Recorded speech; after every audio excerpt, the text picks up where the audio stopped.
On this episode of Brian Knows, I'm eating donuts with my buddy Jonathan, a guy who's been collecting Pokemon cards since Pikachu had baby fat. We're talking rare pulls, childhood thrills, and whatever holographic tastes better with sprinkles. Let's go before I get frosting on a first edition.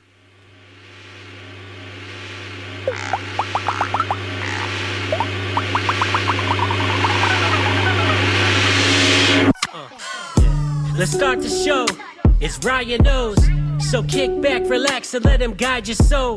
Around the windy roads of life to take you high and low. Trials and tribulations and acquaintance you should get to know. So maybe let him in to get a better sense and open up your heart and your mind to find a better friend who's experienced a lot in life and isn't perfect. As he looks for purpose, a deeper meaning as we dreaming in between the circus and beneath the surface. Hi, I'm Brian, and I know Jonathan. Welcome to Brian Knows Jonathan. Good morning. Thanks for having me. This is one exciting thing is that this is the first one that I've ever done this early in the morning. It's 3:45 in the morning. I appreciate you waking me up this early. You're welcome. To You're come welcome. down and hang out That's with what you. that's what friends do, right? That's right. That's right. I am super glad you're here. Here's a little backstory. When I started Brian Knows, one of the things that got me excited was talking to Jonathan and what Jonathan's into, and it really made me look at the people that I know and the things that they're into and the stuff that I love, and I love learning more about it. So I finally get to have you on this podcast, so it's exciting for me. So we're in a second, we're going to get into what you geek out about, what is your nerd and what makes one of the little things that makes Jonathan special. So I'm excited about that. But before we do that, we have to get into this food. So it's breakfast time, so we have breakfast food from us from this place called Coffee Run Bakery. Me and my buddy Polar Bear left. I met him at 5:45 in the morning to do our donut run. So Shan, Gavin, and I found this place. We knew about it, but it was never opened last weekend. And I'm like, all right, this is our donut spot now. It's at a little Amish place is that Mechanicsville? Mechanicsville. Okay, yeah, Mechanicsville, Maryland. So we saw on the door, there was a paper plate that had handwritten the hours. It said 6 to 4 on Saturday. So me and Polar talked about it, and we were going to get there right at 6 when they opened, and we pulled up, and we were the only ones there, not even the Amish people. So finally, when they got there, we went in there were 3 donuts. And that was it. I said somebody came in yesterday and cleared them out. So that meant we had like 45 minutes to just kind of wait. But we did go and stop by Chaptico Market. So we have something to get into there. So anyway, we waited. It was a limited supply and variety of what we could get. So Jonathan has a raspberry-filled one donut, and I have a lemon-filled donut. So I'm hoping this helps because you said your favorite donut spot is Donut Connection, right? Yeah, I'm a Donut Connection fan for sure. So that's La Plata or is that Waldorf? So La Plata. Okay. It was close. Closer to I don't home. know how much time you're spending at the Waldorf skating rink, and Back in the day. Back in the we day. used to roll around for because sure. Donut Connection has been there for. I mean, I know I used to in high school. I used to party with the owner's son. So you figure, when was I in high school? That was a while ago. So they've still been around. It's a good donut place. I actually had a Donut Connection donut the other day, so that was nice. So we're going to get into this. One thing that we do, Jonathan. Now both of ours are powdered, so this is good. It's not a video podcast because I don't even want to know. You've got a blue shirt on. I have a black shirt, and there'll be powder all over us. So I'm glad that's not going to be seen by people. All right. So we got to cheers our donuts, right? This is what most men do, right? In the morning, they cheers. I'm looking. Oh, now it's all over the table. I better hold that. I see where they inserted the lemon. I can see yours. Oh, I kind of want to put googly eyes. Cheers. All right, we cheers. All right, first bite. You get to do the first bite right in that microphone so everyone can hear that. Get that ASMR bite. Oh, shut up. That sounds delicious. Your family's going to love hearing that. Did you hear that? All right, here's mine. How is it? Fresh. Fresh? Yep, Okay, good. All right. Soft and Okay, all right. So here's the lemon one. Let me get a squirt of lemon custard in my mouth. All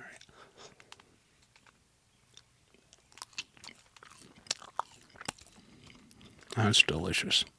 And that's more, I know I got powder. I got powder all over the microphone, all over my shirt.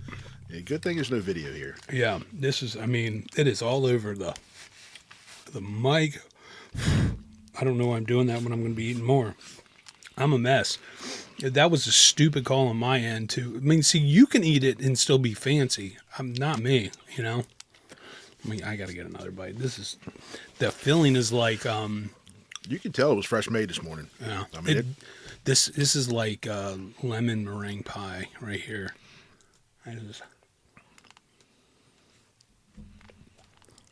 yeah, sometimes you get, one that's been filled and you can tell it just kind of seeps into the dough. Mm-hmm. One thing I like about their donuts is I really like them yeasty. I mean, like if I want a cake one, do you remember Cherry Hill Farm? I don't think so. So in the Clinton area, way back in the day, I think someone bought it, and I would say this was like early 90s. They had like a pumpkin patch, strawberry pick, and all that different stuff that they did there for the public. But they had like a little market, and in the market, they made their own donuts in the back.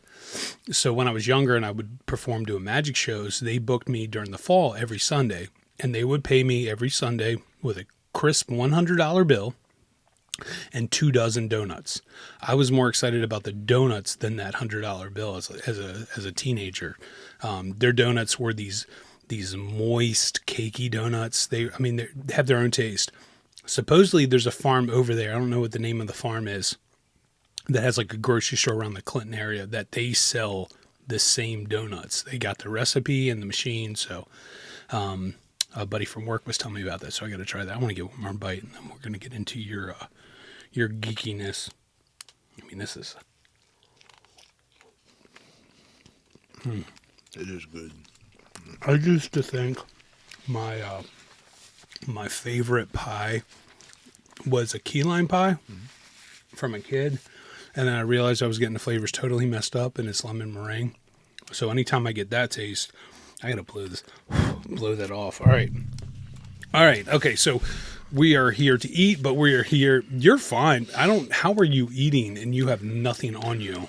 So it comes from years of eating crabs because I would dip my crabs in butter. Yeah, All of my shirts have butter stains. Right. Because it's just You can't help it. You can't help it. So I saw your little Funko of Guy Fieri and doing the hunch. Yes, so that's yes, kind of yes. what you pick up on is if you guys got to hang over the plate and hang over the table so nothing goes down the front Right, side. but it doesn't look like you're putting any effort. Like for me, like when I have to do a Guy Fieri bite, like I have to kind of get myself, like I'm waddling right now in a chair, but I have to get myself in it. You can tell yours just looks natural. I mean, that's some good practice that you've got in there. So, good for you. Well, see, when if I eat, the only time I'm using melted butter for crabs is if I'm having crab legs. All right. So like I'm for crabs, like on the table, I'll have my pile of JO and then I'll have apple cider vinegar with Old Bay. All right. So like I go between those two things. So I don't have to worry about it. But when I eat crab legs, I have a shirt that I wear that is going to get all that butter splats, even though I did find a good thing to take out that grease, by the way. Anyway, okay. So we are here to talk about what you geek out about. And I guess it does geek you. I don't know what I'm saying. So, Jonathan, you are into Pokemon cards. Correct. Right. So you collect Pokemon cards. How long would you say that you've been collecting Pokemon cards? 4 years. 4 years. That's about it, surprisingly. Okay. So, but I consider it probably more of, from the Pokemon perspective, I consider it more of an investment. So the world has gotten crazy with Pokemon right now, and scalpers, people fighting in BJ's and Costco, just to get something so they can flip it. So that's really what's drawn out the number of folks and the attention that it's getting nowadays. It's just the value that some of these, what they call the chase cards. But it seems to go through different phases. Like it might be like a year or two. So like I remember Gavin's gone through it several times, right? And right kind of at the end of the COVID era, that's when you were, you'd wake up early to go hit up like Walmart and stuff. And there were those guys there that were buying everything. And you couldn't even, if Gavin just wanted to buy a pack, couldn't even buy a pack. Exactly. So it goes through these waves. Absolutely. So I guess for me, collecting has been up and down in different things over the years, so early on I was collecting die casts, Matchbox, Okay. Hot Wheels, die cast fire trucks, anything along those lines. One time I had thousands of them. Just I kind of consider it more of an obsession when I find something that I like. So for example, if Franklin Mint, I remember early on when even before I graduated high school and was going out, but Franklin Mint was putting out all these die-cast trucks, and I'm a big Ford guy, so they had Ford trucks, so I would have every die-cast truck that they made in a Ford, and then I moved on to fire trucks, and it was almost like an addiction to get not just one, but each and every version of that. But is part of that the hunt for you, like that treasure hunt? To some degree, okay. Especially when you find, the one that nobody can find. So there's always that one. And I remember Code 3 had a series of fire trucks, and some of their early ones that they came out with in the early 90s, they were doing cities. Okay. So you would have St. Louis and you would have New York. Well, for L.A., they had made the old emergency show as a kid growing up, that you saw. So the Engine 51, Squad 51, and whatnot from the emergency show, they had made sets off of that. So they were hard to find because they weren't producing them. When were these put out? Like 92, 93. Okay, all right. The 90s were a collecting era. That was baseball cards, that was, because that's when you had those majors, Ken Griffey Jr., Frank Thomas, Mark McGwire. Yeah. Yep. Okay. So that was probably the longest duration, because I still have a bunch of die-cast now. So that's probably been the longest, essentially, item or field of items or group of items that I've collected. Then evolve into tomorrow. It might be antique ammo. You start looking at some of these cartridges that are just weird. Things that you would think that down the road would be just neat to have. Yeah. So when COVID started, I had sports cards I never collected as a kid. Okay. So when COVID started, I had probably accumulated 100,000 different sports cards, all from the 90s, stuff that I'd never really messed with. A guy gave them to me. They kind of set in the garage, took up space. So during COVID, I would figured what else are you going to do? You're going to go through your stuff and clean things out. That's what we did. Yep. So I thought the neatest thing to do with all those cards was to make sets, which is what was, the idea behind it. And figured I'd make sets, put them away. One day the grandkids would have something to look back on, just something that I'd save over time. And was sitting in the office one day, and one of the guys was like, hey, this is not what you want to be doing. You need to get into Pokemon if you want to start, investing and collecting in something. Had you heard about Pokemon cards? I had no idea. So this is the first time absolutely. This was brought to your attention. Yep. Okay. Yep. So he brought it up, and I'm like, I don't even know what a Pokemon is. I mean, no kidding. So never seen. I mean, all the hype when it came out in '95 in Japan, and then in '99 in the U.S. and as a transition, never heard none of it. Okay. Now my son Andy, certainly, he had heard about it because that was his window of growing up. Okay. And things were being introduced. So when I started asking questions, he's like, "Yeah, I've heard it. I've got some old cards, from back then, ones and twos of stuff." So initially, it was a learning curve because at that point, everybody's cleaning out closets across the country. So I'm buying, collections and just trying to go through stuff and that was learn like it. that was like the time to collect and to see what you can make, like the DIY. Like I don't need to hire somebody for that. Right. Okay. Yeah. So all the sports cards I had were from what they now call the junk era. Okay. I didn't know that, like, from 88 to 95, they made so much wax that, they just call it the junk wax era. So unless you had a rare card, like a misprint? Yep, a misprint. So like a Frank Thomas card where they didn't have Frank Thomas on, his name wasn't on the card. Okay. Or the like the Billy Ripken with the baseball on it, and he had inscription on the handle of the baseball bat, that had later on been rated out. I never heard about that. Okay.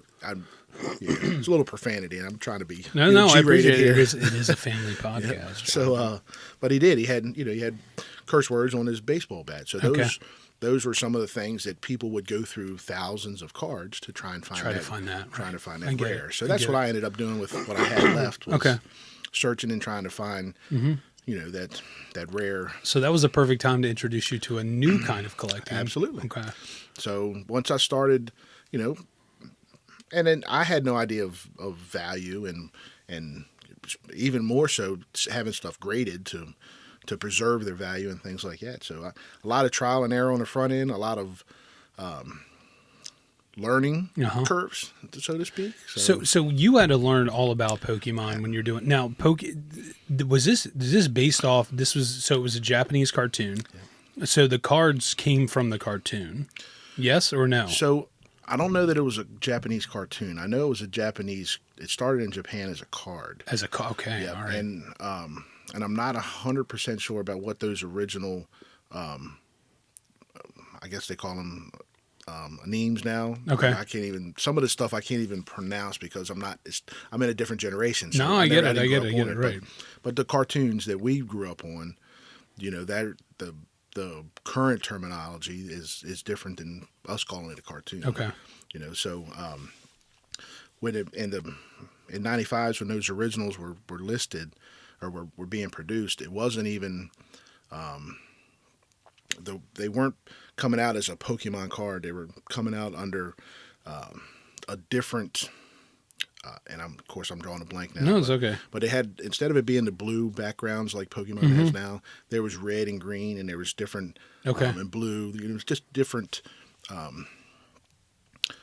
introductory cards as they were releasing them in Japan. Okay. And then as it evolved and got the English version of it, then it just kind of grew. All right. So there's still a lot I don't know. On the Japanese cards, do you have any of the Japanese ones? Yep. Oh, nice. Yeah. Because they're still producing them. Okay. So what typically happens now is they'll release a set in Japan, and then right on the heels, it'll be released in the English version. Okay. So, for example, they just came out with, I say just come out, it's probably been 2 years now, 18 months. You can still buy them, but they call it the 151 set. So they essentially brought back the original 151 characters, the original 151 Pokemon. There's 151? Or there's more? There's more. Oh, yeah. Wow. So they came out and did a release, and they called that the 151 set. So that was released in Japan. So everybody's buying up the Japan release, and then months later it's released in the English version. Okay. So the idea was to get both versions, so Japanese and English version of those sets. And so Jonathan brought some goodies here. I don't have. I mean, he's so organized. He's got one that's in a block of ice. This must be a cold one. So this is the English version. That's a Charizard. Of the 151. Okay. That is the chase card in that set. Okay. How do you know it's a chase card? What looks different about it? Is the foil different, or would there be no foil on it? So all of the chase cards are some level of foil. Okay. And they call them special illustration rares. Okay. What they've evolved into. In the early sets, if you go back and look at when the base set was released, they called them holo and non-holo. Okay. And now there's a variety of versions of cards. You got special illustrations. You've got you still have holos. You have reverse holos.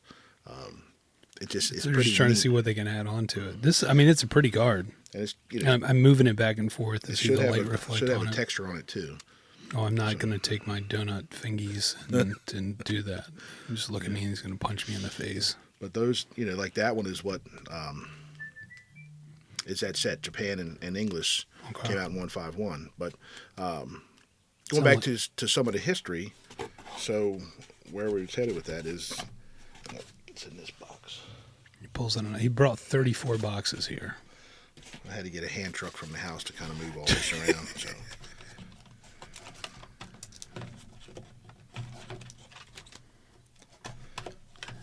So the first English set that was released was called Base Set. Okay. And Base Set had three, some people call four, but three versions. The first Base Set was released as the first edition, and it was a first edition shadowless. So this is a first edition shadowless Base Set Poliwag. Okay. And where you can see the difference between on the side of the box here, there's no shadow as there is on this one. So that's why they call it a non-shadow? So this was shadowless. Shadowless, okay. First edition shadowless. So if you had the Charizard in a first edition shadowless that you sent to PSA and had it graded, or even Beckett and had them graded, you're talking hundreds of thousands of dollars for that card. Wow. I mean, the value, and it goes up and down depending on what kind of hype that it gets. So that's Gengar. That's Gavin's favorite is Gengar. So then to get to this one, we went from first edition shadowless. Then they did away with first edition, and it just became shadowless. Okay. And then it became just regular base set, which the shadow started to appear on it. And then they came with what was called a fourth print. And so the fourth print was essentially the base set unlimited, but it was produced on a certain year, and they call it a fourth print. It's hard to find. Okay. So that was essentially four versions of the original set. Okay. Then it went into Jungle and Fossil. These two here are still first edition shadowless as well. So Magbar and Magbanite. So you guys can't see this, but Jonathan's putting down a bunch of different cards to show the difference of what you hear him explaining about. So then once base set, then they came out with Fossil, and these are all the versions of Fossil. These are the first editions,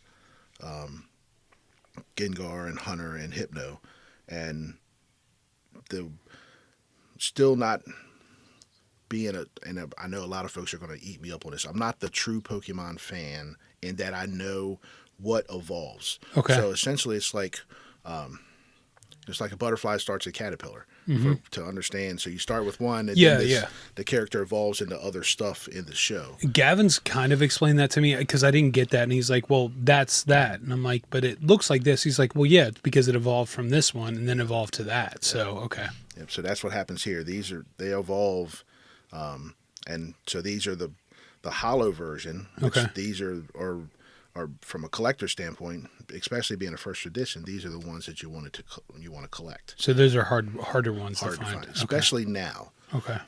I just got these a couple weeks ago. Okay. So to find somebody who still has these that they're getting rid of, I ended up trading it for some other cards. So it was a simple pickup for this. Now, is this with people that you run into at card shows and things like that you just kind of keep that open contact with each other, or is this like eBay and Craigslist? I mean, how does it work? So I've done it all. So a lot of it is, with Facebook, everybody's got, these Facebook groups, too. I didn't think about that. Okay. So if you're out buying, then you're looking at like Marketplace or eBay or something like that. If you're looking to buy something specific, or some of these groups are just trading groups. Okay. And they say, okay, well, I'm looking for this, and this is what I have available for Is trade. that what you prefer to do, is trade? I prefer to trade. Okay. Yeah. I mean, I get that. It's the whole, I feel like if business could be bought by bartering, everyone makes out, it's just not the world we live in.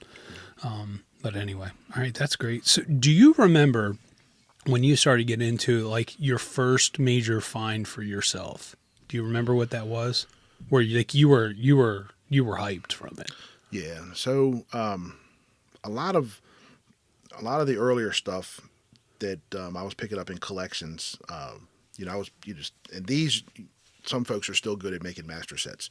So the stuff that was being produced in the current time, in the 2000 time frame, 2020 time frame, like Shining Fates, and it was on the tail end of like Hidden Fates and Vivid Voltage. So these are sets. Just so you know, you're speaking, like, I know I've heard the word fates from going to stores with Gavin, but you're speaking another language. So I'm, just so you know, that's one thing I love about this podcast is that I get to learn about this stuff, right? So this is another language you're speaking. So you could add stuff in that I have no idea about, just so you know. Somebody will be commenting on your podcast. Yeah, whatever. Like, oh, that dude doesn't know what he's talking about. And then a lot of it I don't. And I mean, one of the things that some of these groups want you to do is, in order to grow the group, is do lives. And you know the challenge it took to get me here. I'm just not that kind of person. It's okay. To do a live, they want you to open cards and talk about them and all that. Well, you heard me. I'm looking at this. I'm like, Magnemite, Poliwag. I can't pronounce that word over there. What is that one? I get that. I get that. When you look at them, I got one in here for you to look at. So, you can make me try to pronounce one? Yeah. Okay. All right, so he's going through some cards right now. Are these sleeves made for Pokemon cards? They're made for pretty much all all cards. All okay. trading cards, yeah. I used to in the 90s when I collected, I was very picky on the cases, especially on the hard cases. So as we talked about before, I was a Frank Thomas collector in the 90s, and I'd go to a show and I'd see the ones that had embossed on there for the word Frank, his name, Frank Thomas, but those are really crappy. So even though I have some, I didn't want that. I wanted a certain brand because I knew that was going to protect the card. Okay, all right. So this is a holographic one. Yep. Is this, what type of holographic is this? So they call that the special illustration rare. Okay. So cool graphics on it. All right, let's see if we can. So I will spell this first. It's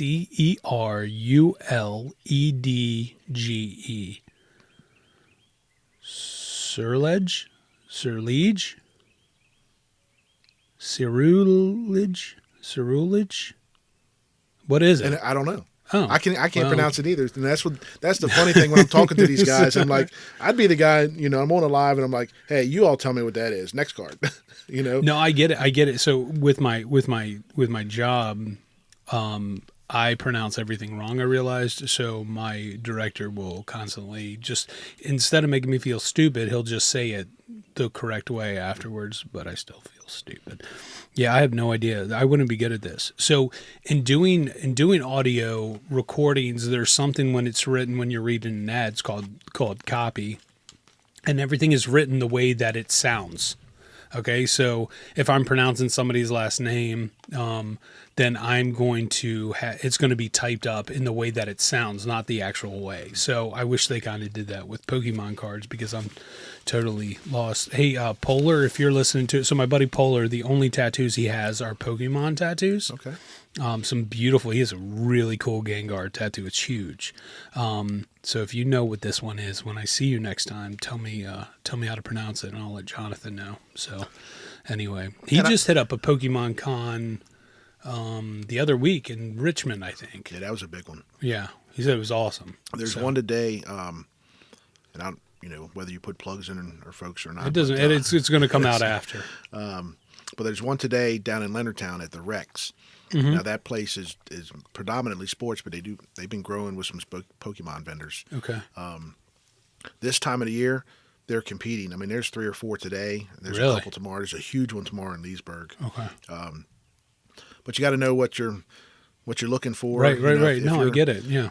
So where I would go to eBay and originally when I was building the master set, I had to buy that Charizard, the first one. Okay. Now you see, I got lucky enough to pull more. So. Wait, so you pulled these out of a pack? I pulled these out of packs. Yep. So all right. So going back to the question, mm-hmm. do you remember what the first one that was that get for you? The one that probably got me the most, and if a buddy of mine listens to this, he's gonna know the story. So there's a set. Now the cases are different. Mm-hmm. Okay. So there is a set after the the Shining Fates and Hidden Fates and all that called Evolving Skies. And that was like 2020-ish. So Evolving Skies was probably like 2021. Okay. Yep. Oh, sorry. It's okay. You said I was going to do That's it. everybody top, does Top it. side says 2021. So these are graded, by the way, right? Correct. Okay. Yep. So, so I had learned some lessons with grading and master setting, and when Evolving Skies came out, the number of cards in that set, you see this one is 215. Okay. The number of cards was huge. And I'm like, I'm not going to keep buying all these cards to make a set. I'll just buy a couple packs, couple boxes, put the stuff away, and just save it as a sealed collection, because that's another thing. I mean, sealed is a big collector's perspective too, so I'm not going to open everything. So when this card is the chase card for this set. So when it started, folks were just looking, and then when the attention started to grow and you started hearing about it, now I'm like, man, I wish I had bought like I had bought Shining Fates, because there was at this point there was really no value in Shining Fates. It wasn't, the market wasn't taking off. So I was behind the curve. So I was trying to, anytime I could find Evolving Skies, I would pick it up. And of course, everybody else is doing the same thing. So a buddy of mine called, and he's like, hey, I was just at Walmart. There's a couple boxes on the counter, or still on the shelf. He said, I left them there because I know you're still looking, because I was probably at Target. Okay. So I said, okay. So went in and picked them both up. I go home and I pull the chase card from each box. That's crazy. Now, is there a guaranteed chase card per box or no? I would say when they plan it, there's going to be a guaranteed chase card, because it's got to do with the number of hits, essentially. So you'll get a common, and like these are common and uncommon cards, and they come in every pack. You could probably get this card in every 5 or 10 pulls packs. This card might be one in every 600 packs. So they're very rare. So when they produce them, they're only producing a certain number. So then that establishes the pull rate, and then the pull rate drives the rarity and the desire to go after it. So before, this box was just released yesterday. So Destined Rivals. Pretty box. Okay. So they already know what the chase card is in this box. Mm-hmm. And this is a sealed box. Is that how it's going to stay, or no? Well, we'll see how the show goes. Okay. So you're bringing it. You're bringing stuff to the show today. No. We'll see how the podcast goes. Oh, okay. We might get the urge to break it open and see what's in it. Oh, I like the way this is going. Okay. All right. So these were the very first high-end cards that you. So these were the two that you pulled at the same time, or that same day. Yep. Wow. So I took a picture and I sent it to him, and of course he was upset. Oh yeah, because he's like, he's thinking I could have grabbed those boxes. Yep. But then think about this: if he were to pick them up for you, right, and you're like, I'll pay you later, right? So you pay him, you give him that, and he's thinking, if I would have given him the other two boxes, yeah. So that's good. It worked, but of course it's going to sit with him. So these were the cards you were like, no way, exactly. way. Okay, wow. Because in one day, Hidden Fates, Shining Fates. I mean, they all had the higher end Charizards, but they weren't the value that these were. So like right now, this is that 151 Charizard. I think this is probably about a $400 card. That's crazy. So this in a PSA 10, which I one of those things you just stick with. Some folks are Beckett, some are PSA. Okay. When I did my grading, I did everything in PSA. So both of these to come back as a perfect 10. I think the value today on these is like $2,800 a piece. That's crazy. Out of a $50 box, So when you pulled them and saw them, like, were you wearing like white gloves? Were you making sure you did nothing? So early on, you learn kind of how to pull the cards out. And sometimes you watch folks that are doing their lives, and they've got their cards, and their pack is open, and they're putting their thumbprint right on the top of the card, and they're sliding it off. Oh. I never did that. I was like, okay, let me slide this one down and slide this one down. You see, you'd make a good magician, just the way that you are handling those cards. I'm just saying, that's okay. Yeah. That's so. These are the little things that I love about collecting, right? So there's certain ways. So we were talking about before we started recording, when you were looking around at stuff here in the man shed, stuff that I collect is strictly for nostalgic, going down memory lane. None of it is for the value. Like, it's not resale. This is stuff that, I want my family to have, that's all for me. It's all about the memories. Like, that is, like I've said before, I will open the door and just look, and I place things in certain places because I love for it to just be like, oh, remember that time. That's what it is for me. Collecting for you is different, right? Yours is also about that treasure hunt, and that's one thing that we do have in common. I love going, Shannon, Gavin, and I love going to flea markets and antique stores. There's one antique store in particular that's around in the Shenandoahs, like around the Massanutten area. It's called Stumps, and it's an antique shop that it's kind of the way antique shops are going now, where everyone kind of has a booth. But the way it's laid out, you wouldn't know that they were booths. But I find some of the amazing finds. So like up there, I don't know if you can see that VHS tape. It's Night of the Living Dead. So that was my first horror movie that got me into that whole genre of just amazingness. The whole black and white, letting your mind play tricks. But what makes that one special is it's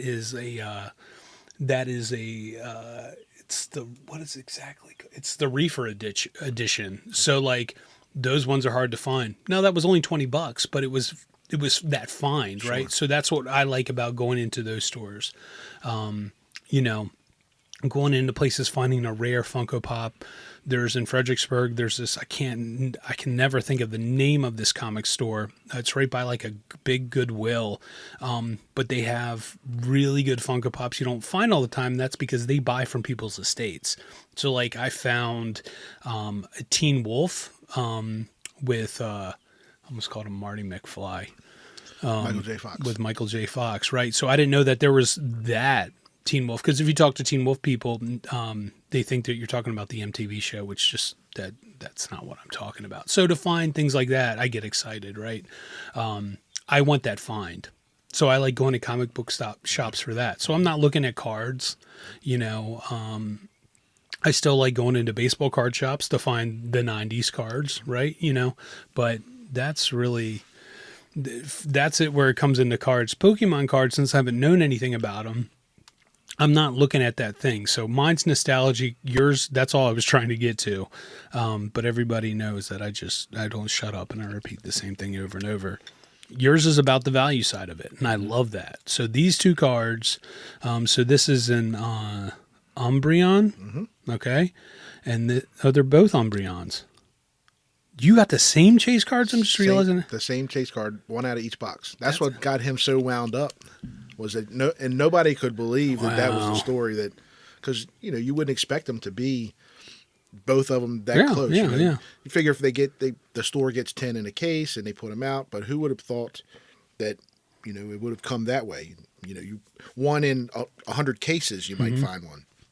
So are you gonna do you want to down the road sell one, or just so you still have one in your collection, or is it kind of that fun story of that you pulled them both at the same day? So who knows what the future brings? Okay, no, I get it. I get it. Yeah. That's really where a lot of this goes, and actually I might have 3 of them. 3 that you pulled.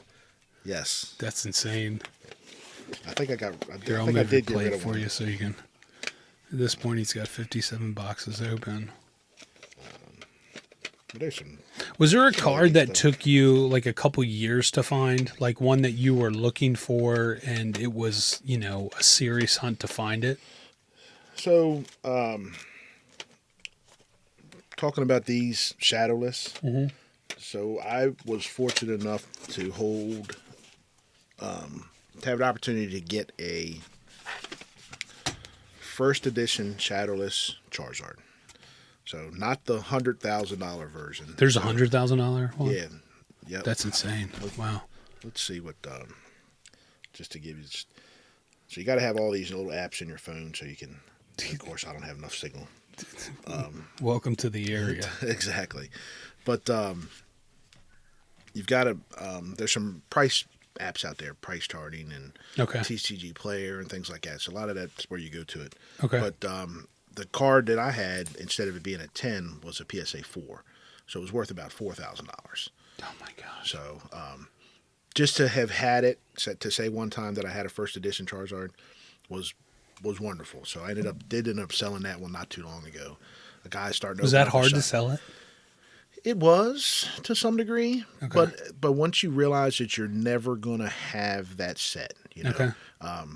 Some of these other sets like Fossil and Jungle, I've made a complete set in PSA. So you'll buy stuff as a set, or is that what you'll work on, or I build? So that's okay. That's really that learning process. So very early on when I was buying up collections, my learning curve with PSA was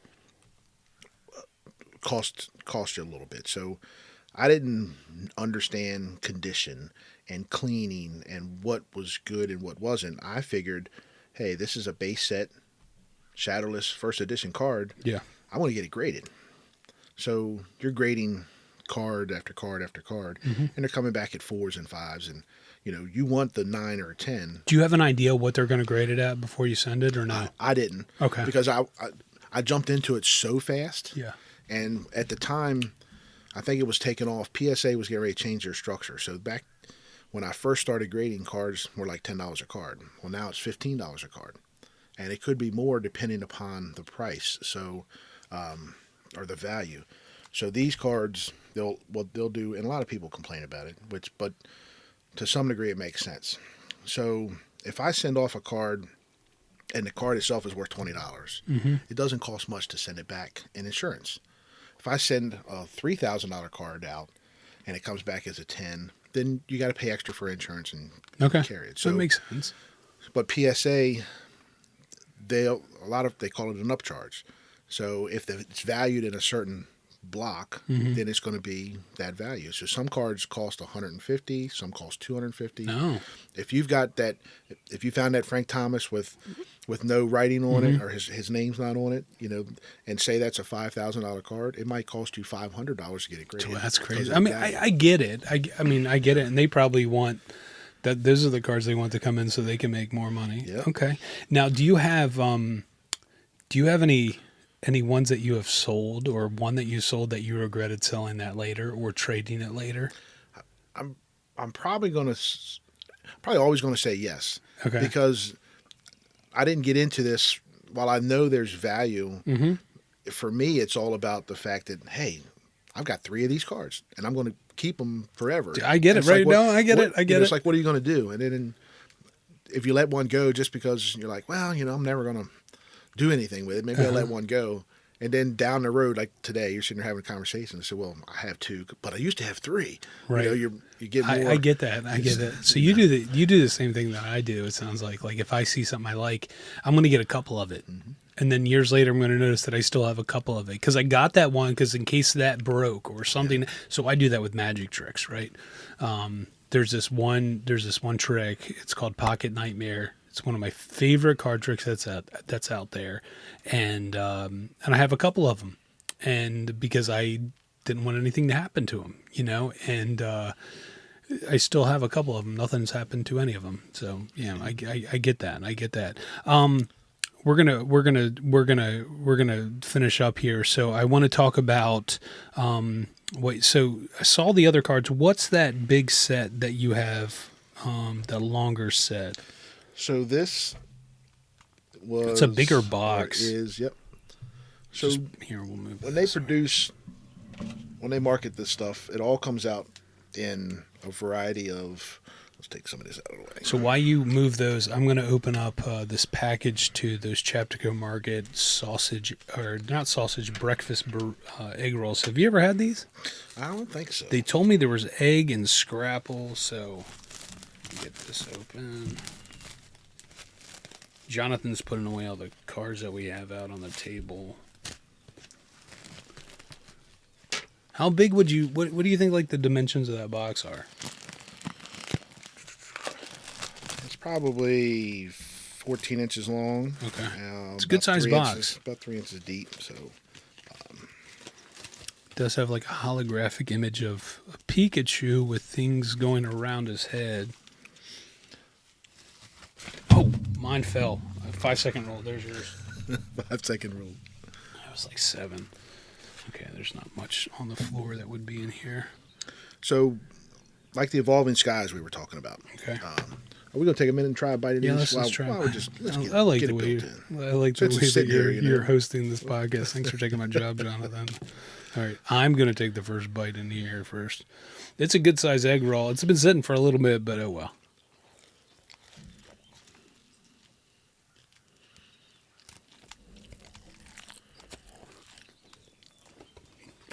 That was a big bite. Yeah. Mm. Ooh. You got the crunch on that. I shot for the end. Yeah, see, you did good. I just, choked myself on an egg roll. I get the sausage. I didn't get the scrapple. So, I see egg, sausage. I don't see any scrapple in it, but the guy could have been lying. I don't know. I like it, though.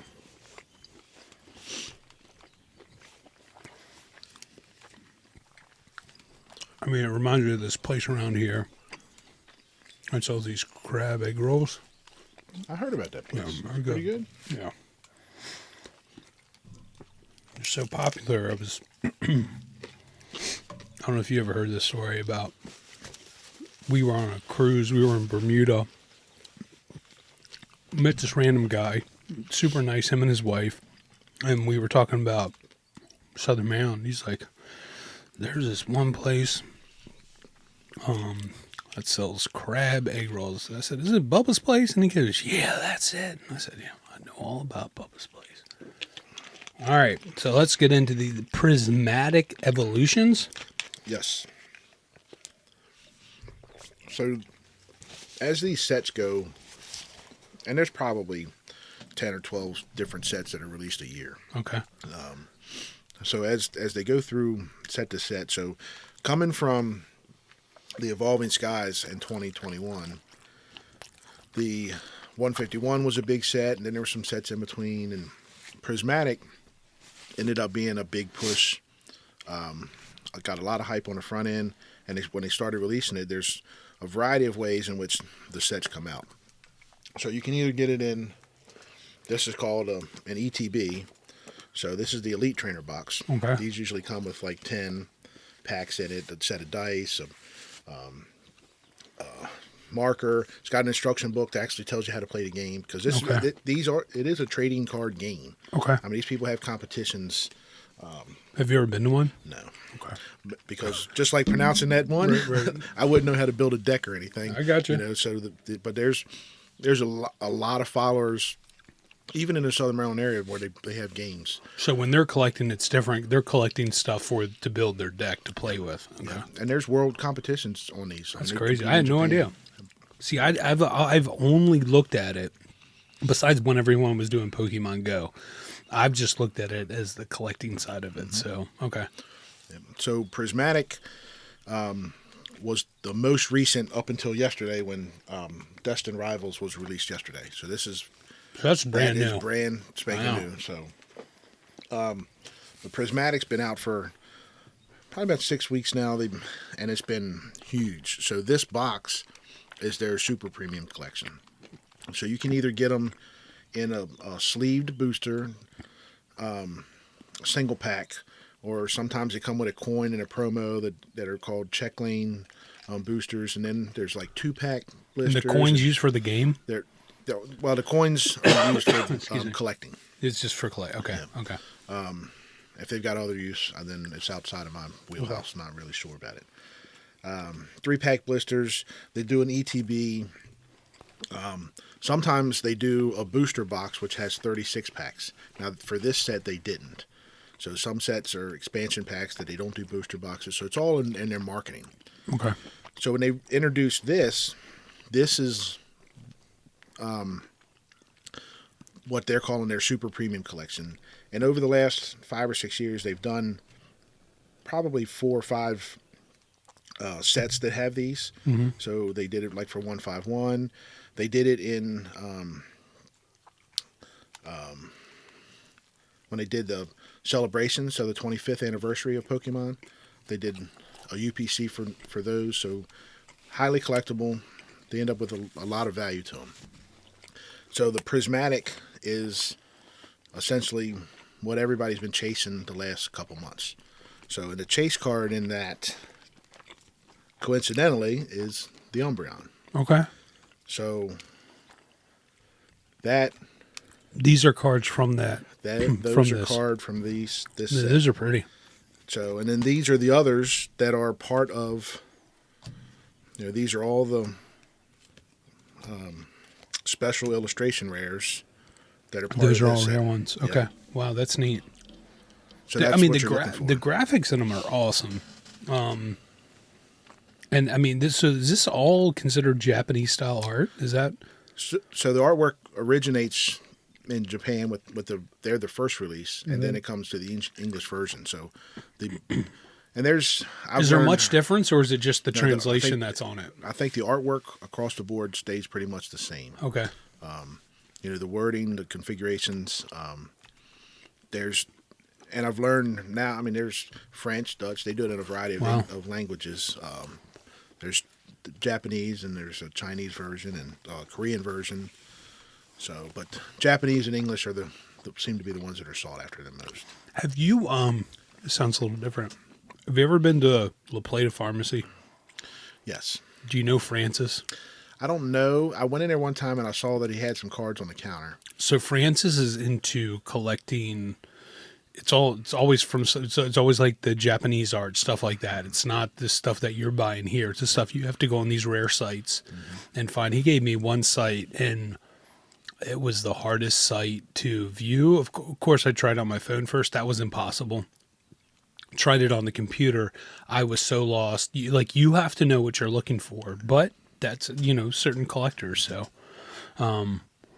is there anything now, while we bring this to a head, is there anything now that you are looking for that you're hoping to find soon? Is it a set, or is it a certain card? So I think there's something that everybody looks for. So of course you always want to get, the chase cards, but they came out with some sets where they do what's called a God pack. So A God pack. A God pack.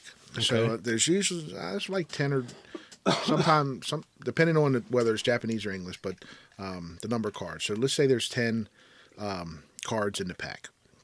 If you open it up, and so for prismatic, there is a God pack for prismatic, and when you open it, you get all of the SIR cards in one single pack.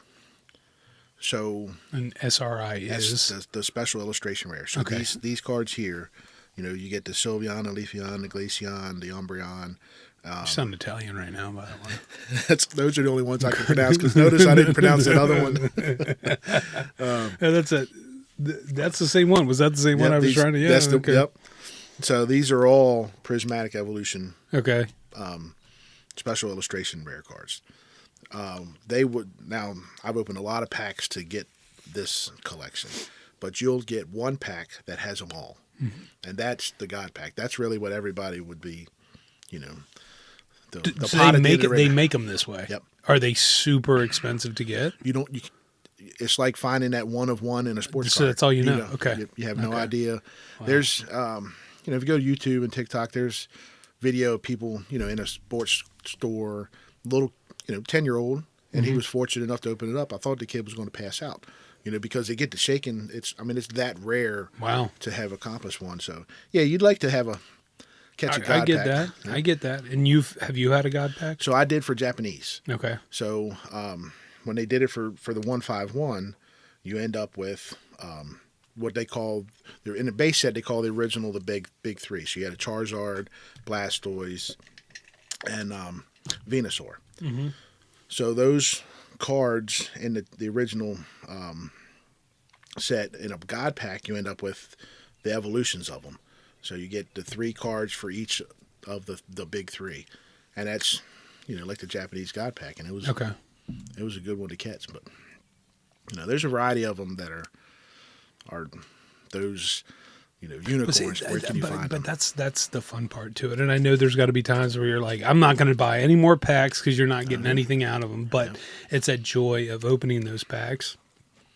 That was the same way when I would collect cards. Like here was the problem. My uncle owned a card store, so I would just buy cards and I stayed there until I pulled something. But there was days that you didn't, and you spent a stupid amount of money, but you had to have that feeling, right? Okay. So what is that one thing you're looking for? I'd like to get the God Pack in this one. Okay. All right. Just because that's the latest and greatest. Prismatic is the latest one off the line. So what are you going to do with this? So this is sealed. Mm-hmm. Are you going to open it? This one will probably stay sealed. Okay. Only because I opened one yesterday, and that's where I pulled. Well, then I wouldn't. Yeah, I think that's a good call. I pulled the Umbreon yesterday. Okay. So that had to be a good feeling. Absolutely. So what would you say to someone? Say someone listens to this podcast. Like I'm learning so much today about it, and I appreciate that. What would you say to someone that wanted to start collecting? Where's a good place for them to start? If they're doing it for you, to not. It is to be an encourager.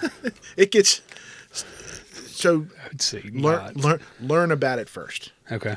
Don't just jump in with both feet. Like learn about it on YouTube or listen to different. I'm sure there's podcasts on getting started, but if you were to tell yourself, "Hey, I wouldn't have started collecting this way," do you wish you would have followed your advice right now, or no? So I would. If just like the guy that told me get out of sports and get into Pokemon, if you trust where the advice is coming from, listen to what they're trying to say. Okay. Now I wish when he told me to get into Pokemon that we also started talking about how to grade and how to collect and what to collect and what not to collect, because I'd meet somebody in a Walmart parking lot and buy a binder of cards thinking that I did great. Right. And then you open them up and they've been in a binder for 20 years and they're all stuck together. You went to that guy with the shitty van that had those amazing speakers, right? That were only $40. So you got to learn. You got to do your research. I get that, right. Watch the market, see what it's going, see what's going to hold, because and then now because the value of these cards have gotten crazy, you really got to watch for people that fake them. So you can, with today's printing technology, you can print fake cards. See, that pisses me off. Absolutely. Yep. I mean, that's just, But, I mean, I get it. I get it. Okay, great. Thank you for all this knowledge. Oh, man, wait, hold on. There's something going on here. This is news alert. So this is yesterday's release. Okay. And this is the Destined Rivals. This is the Elite Trainer box. All right, so if I was going to a show or going into, like, a card shop, I don't want to look stupid, right? So what would I say I wanted? So this is an ETB. Everybody abbreviates. So that's what I'm saying. I want an ETB. You want an ETB. Okay. Yep. Now it depends on what you want to do. So this has other stuff in it, stuff that I don't use. A lot of times this is the game stuff. Yep, and I'll show you. Yep, the game stuff. So if you were just going to look for the cards, then you're going to want to buy the booster packs, either the sleeves, boosters, or this right there. You got stuff on there. Okay. So you would look for that, but this is the ETB, and these come. It tells you on the back. It shows everything it comes with. And there are two versions to this box. Okay. So Pokemon Center is the distributor for the country. If you want to buy direct, you go to Pokemon Center. Okay. They also have a Pokemon Center version, so it's much more limited in how many are produced. Those are typically 2 to 3 times the value of this box, while it's got the same things in it. Sometimes it might have a couple extra packs. Sometimes the dice and the counters are better quality. They might be made of metal, but and they might have a promo card that's stamped Pokemon Center, so it makes it a little bit more rare. Okay. So the value on the Pokemon Center box is always going to be higher than the standard. So since we haven't had the opportunity to really see what's happening, we'll go through and I'll shut up so they can just hear you opening this. If we could ever get through the plastic, right? Got like an axe somewhere if you want to use that to open chainsaw. So the box comes with. It's a nice looking box. So that's the player's guide. Okay. Just throw it anywhere. It doesn't matter. You see how clean the shed is. And then it goes through all the cards that are in the set. Maybe you and your family tonight need to, just go and play it. I'm just saying. I would be lost for sure. So, okay. All right. So the top comes off. So it's a red and black box. I love the artwork on it. It's simple, clean lines, red and black. So he's taking it. There's a divider that's inside this box. So these are individually packaged things right here. We have the dice. Is it dice or dies? What would you call it? I call them dice. All right, dice. There's a couple coins that are. So I'm colorblind. Is that purple or blue? Purple. Look at and me. Orange, yeah. Purple and orange. I wasn't calling the orange blue, just so you know. I'm not that stupid. And then there's looks like playing cards, right? And then what are these right here? So this is the promo card. All right, so Each one of these gets that. okay. Now, and then there's This is packaged individually too. There's cellophane on each thing. And then what are these? This stack right here. These are sleeves. So inside, when you get your card, these are clear. Right, clear sleeves. So these are just an upgraded version. Oh, that's cool. That Okay. would be the back, and then it would be clear on the front. Oh, that's really cool. All right. So and they all of the ETBs come with a Okay. set that's designed to match that. That's Elite Trainer Box, people. Just so you know, I know my stuff now. And then you have a couple sealed packs, right? So 1, 2, 3, 4, 5, 6, 7, 8, 9, or is there 10? Or am I counting wrong? Looks like 9. Okay. Yep. And some of them have different graphics on the top. Some match what's the characters and stuff that's on the box. So yesterday, when I went to pick this up at GameStop, Okay. I also got the sleeved booster. So this pack would be in a cardboard sleeve. Okay. And then it would have the artwork on the outside. Okay. So that's another thing that I collect. So for each set is a set of artwork Okay. that goes on the outside. And do we end up having... Do you ever save the actual packages? Or they mean nothing? So I leave them... Right now I have 4 Uh-huh. of these with each artwork on it. So Okay. I've got what they call an art set. Okay. And I'll save that as a set as part of my sealed collection. Okay, that's cool. So these, most of them have 4 sets of art. There are some sets that have 5. Okay. So That's what Jonathan has in front of me right now. Are these four separate packs that have 4 different art illustrations on them. Okay. And this is supposed to be the chase card for this set. It looks close to this. So Okay. the Mewtwo. Okay. And then there's some others that are in here. The hi-ho and things like that are Hi-ho. out there, and the wheezing. So there's some pretty Okay. pretty different ones. In fact, let's see if it's outlined in here. You know, I learned some of the characters from the movie. So these are the big ones that you're looking for. This looks like Chewbacca, kind of. Not really. All right. What's the kid's name?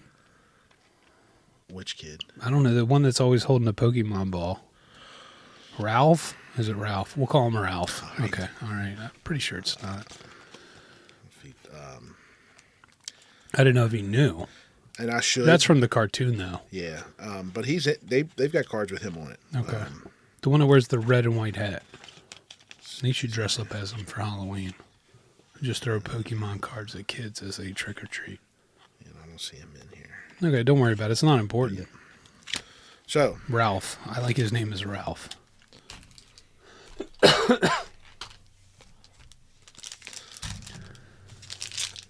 you pick. Oh. All right, we're gonna go for this one right here. Go ahead. But my hands aren't clean. So we'll go through how to. All right, so Jonathan has a pack. I have a pack.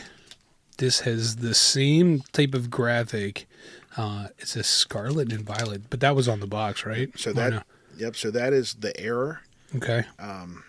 So the error is like the master overarching series. So Scarlet and Violet's got about 10 to 15 different sets underneath of it right now. Okay. There's the original. There's XY. There's base. So there's a variety of errors Okay. that go through how the sets are brought together. Okay. So Scarlet and Violet came out a couple years ago. Like He's going through this some is cards. the Evolving Skies was Okay. Sword and Shield. Okay. So Sword and Shield went away, and Scarlet and Violet. I wish these were in the old wax packs. I have a wax packs, the 1990 tops right there. Okay. The thing with the wax packs is they could totally be resealed and you'd have no idea because they would keep the form. Yeah. So I'm not open that. That's there just for memory's sake. I think I paid like $8 for it, but it was just because it was tops 1990. Sure. Frank Thomas's rookie year. Okay. So the way I open them is I just go to back flap and I'll make Okay. sure to pull that. So apart. we're opening. And then I try to open from the top all the time. So I'll pull on the back and I'll kind of hold the front so that it just opens up. Okay, so we're opening. Let's see. Okay. Yep. Get it all the way open so it's good and clear. And then I usually will tear it down about a quarter way. About a quarter of the way. Because I always end up putting them back in the back. Okay. So how's this? How did I do? Yep, you did good. All right, okay. So then, I'll grab the top. All right, so we're grabbing the top.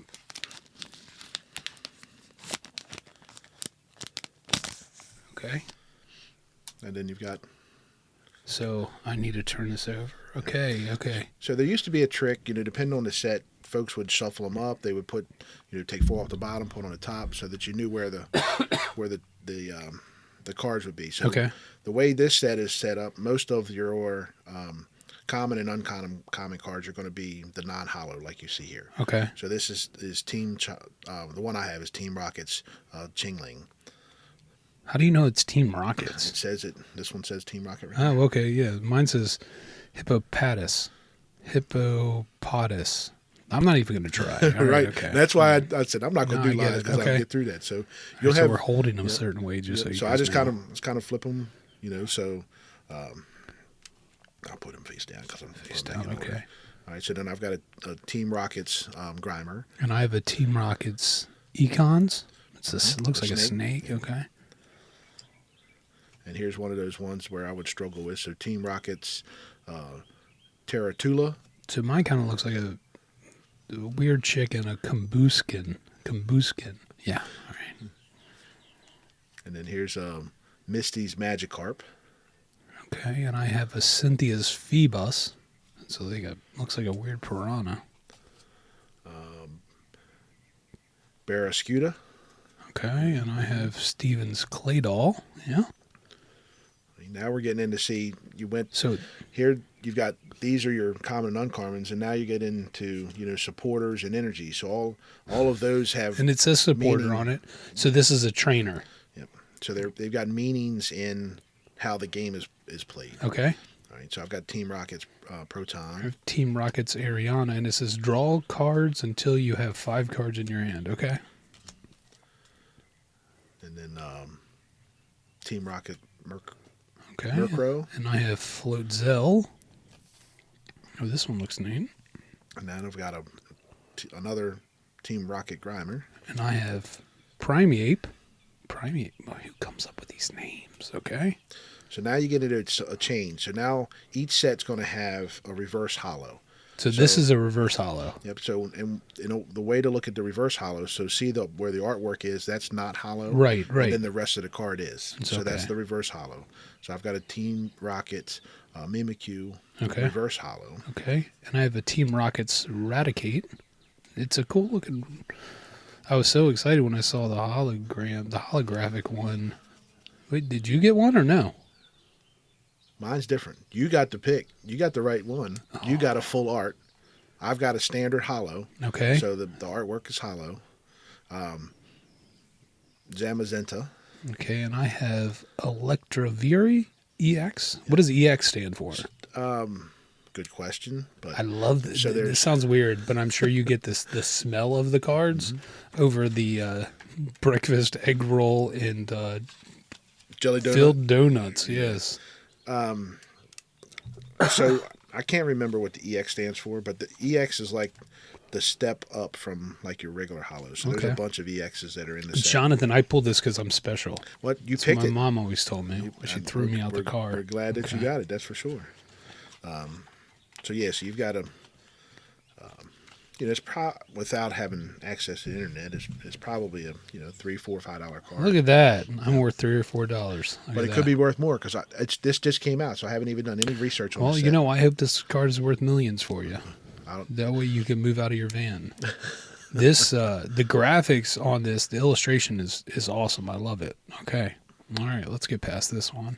And the backs still look the same. I've got 2 left. Yep. So you got an One- energy. one's- You got an It's energy card. Mine's basic energy.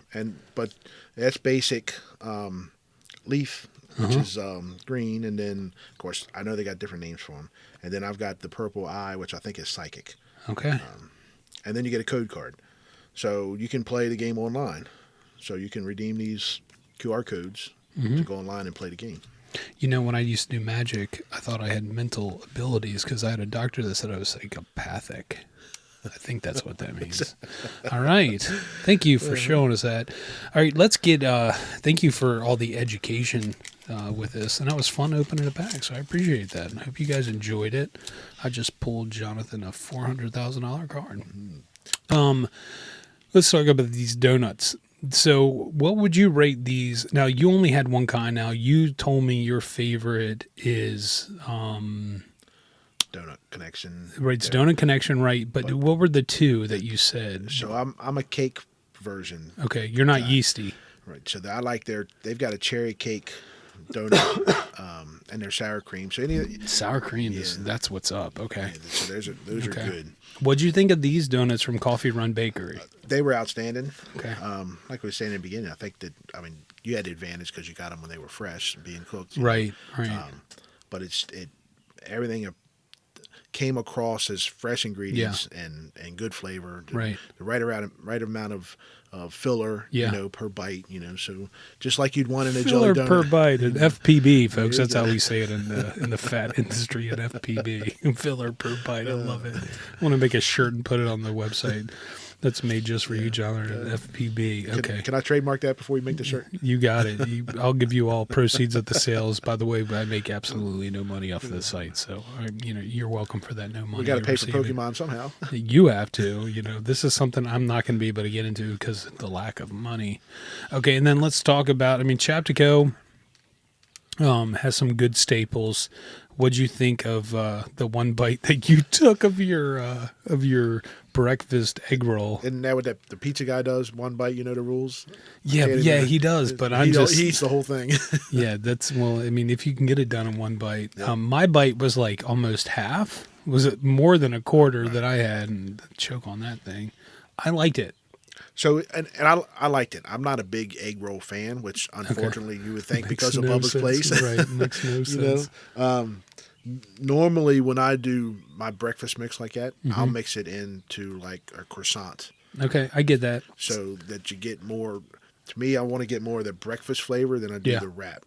So I'm not a big mixture when it comes to breakfast food. I want a breakfast sandwich, particularly something on a biscuit. So like, even though McDonald's is McDonald's, the bacon, egg, and cheese biscuit is my all-time favorite. Especially when they've just made the biscuits. I will go to Sheetz because it's closer to get a Schmisket. It's their Sheetz biscuit, and I'll get double bacon, double cheese on it. That's the only place I do that with. So I'm not like, I remember Denny's would like do those skillet things. It's not me. It's like when people make like a breakfast casserole and it has all this stuff in it. I'll eat it, but I want the stuff individually. But I'm a sandwich guy, so everything can be turned into a sandwich. So I'm glad we got to eat together. Now, let's say I like to call this my secret meal because it's the meal I'm most ashamed of if people know what I ordered. And that's typically done when we're by ourselves. We're in our cars. You're in your broken down van, and we're driving. And my spot has always been McDonald's, right?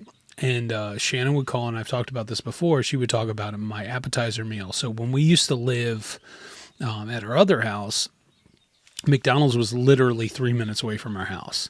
So I would have to get my appetizer meal that I could house in that time. So if my dinner, not to say dinner because that's what I'm eating at home, was a Big Mac meal, I was also ordering 2 cheeseburgers and a small fry that I was eating on the way to the house. Okay, so that's the meal I don't want people to know about that. Mm-hmm. If I'm going to McDonald's, and I haven't done this in a long time, not saying for my birthday I got McDonald's gift cards because my family loves me and they know I eat like a pig. I would get 3 bacon, egg, and cheese biscuits, a sausage biscuit, and like 4 hash browns. That's what I would eat on my way to work. Wow. Yeah, so again, secret meal because total glutton, like didn't want people to, I don't totally eat like that anymore, but it's not hard to go back to that. So let's say your secret meal, no judgment at all. What is the place you're stopping at?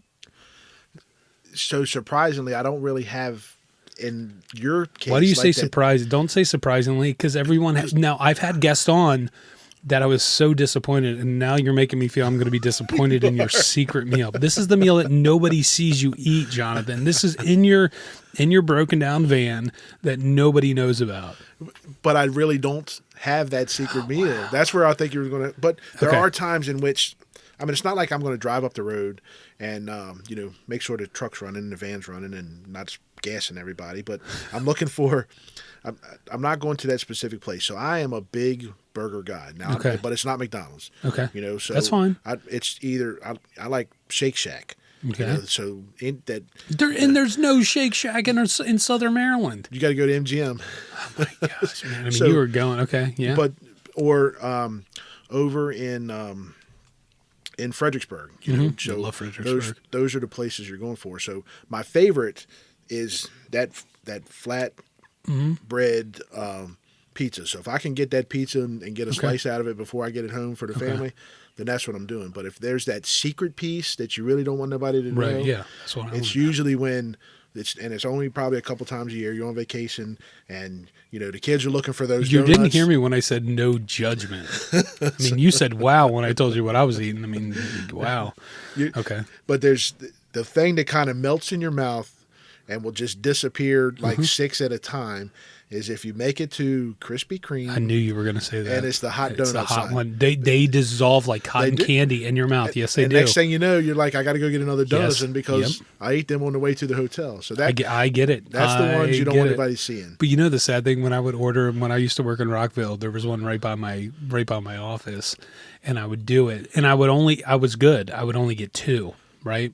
But I would always ask for a Diet Coke. Like, it makes no sense. It's like the guy being like, remember back in the day when we could supersize the meals? I get it supersized, but make that a Diet Coke. It makes no sense. But, that's where I felt like I was being a better diabetic. I think once you get caught on the flavor, Is it the flavor? So, for you, it is. So you're drinking the Diet Pepsi, So what it's... Years and years ago, my dad got me away from, because I would drink soda. I mean, I still drink soda all the time, but I got away from regular soda and went to diet. And I think once you get hooked on it, you're accustomed to the flavor.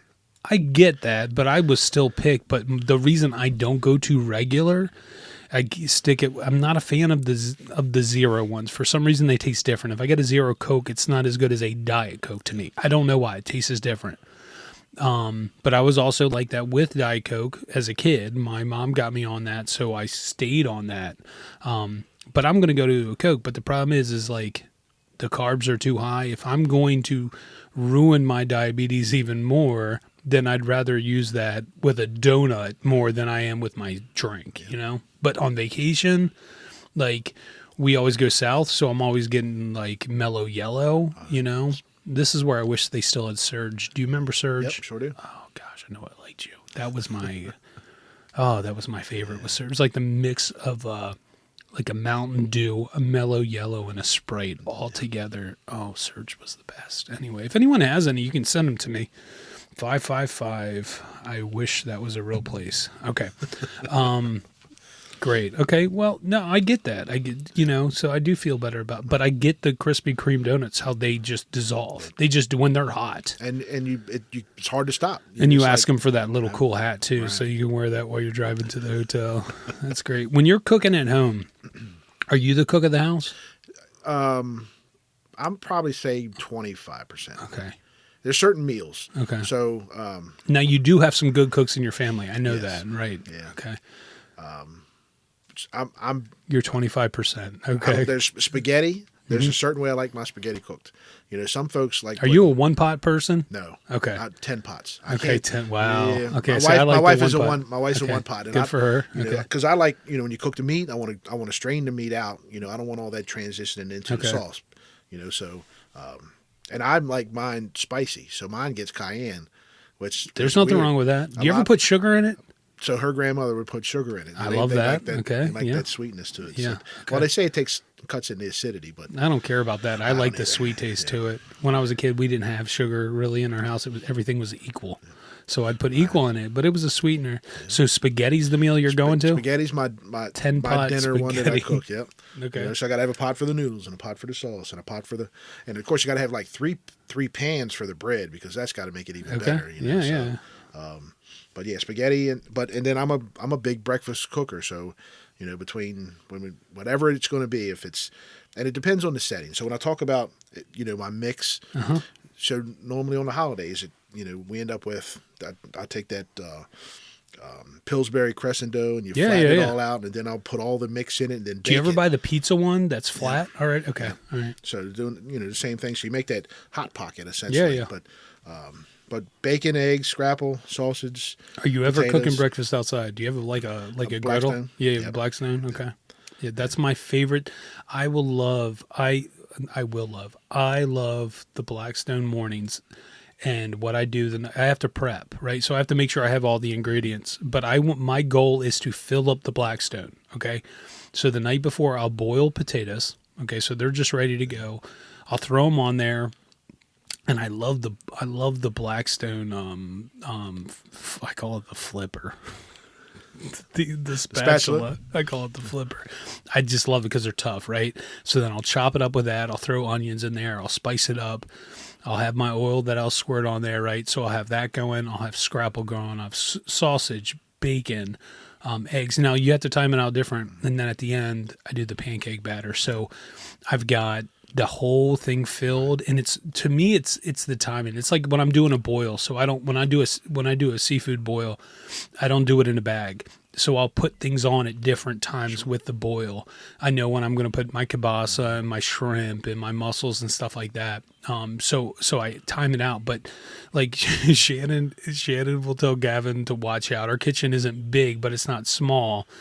And this is when I'm cooking inside, and I'm running around like a maniac. But I love that, and especially when I'm doing breakfast stuff, that's my favorite. If we just figure out a way to get the bacon smell out of the house, that's why you do it on there. Well, yeah. So I stopped. I'm not a fan of cooking bacon on the Blackstone. So that's where I use my pellet smoker from. I love doing bacon on my smoker because it doesn't the size of the bacon doesn't shrink like if you cook it inside. Okay. And I use hickory a lot, hickory pellets, and that hickory smoke on it. So it's like around 40 minutes to do it, and the taste of the smoke on it, and it's crispy, and it looks the same from when you put it on there, but it's got that beautiful leather look to it. Oh, man. See, this is good that I'm full right now, so I appreciate this. All right, some little business for those listening. Make sure you hit subscribe on your favorite podcast platform, whatever you're listening to. If you want to be a good fan, do it on a bunch of different platforms: Apple, Spotify, Jonathan Radio, whatever you listen to. Make sure you hit subscribe. That way you're notified of any new episodes. And there's been a pause because life's kind of been upside down lately, just being so busy. So it's nice to get back and have Jonathan on this. If you're watching on YouTube or listening on YouTube, make sure you hit like. Also, that you're following it. Tell your friends. The best thing for you to do is for that word of mouth. Tell your friends about it. If you would like to buy some merch, with Brian Knows, there's new stuff that goes up.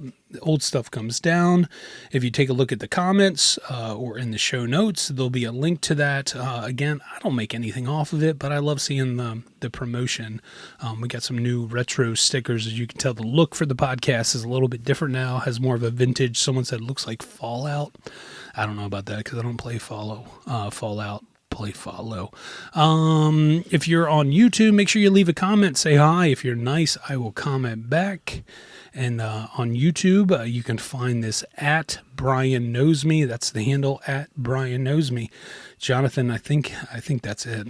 That's all awesome. I have. Well, I thank you. I appreciate it. Thank you for coming here. Yeah. I'm so glad you got to come here. We got to break bread together. We got to open packs up together. So this concludes Brian Knows Jonathan. Thanks for coming on here, buddy.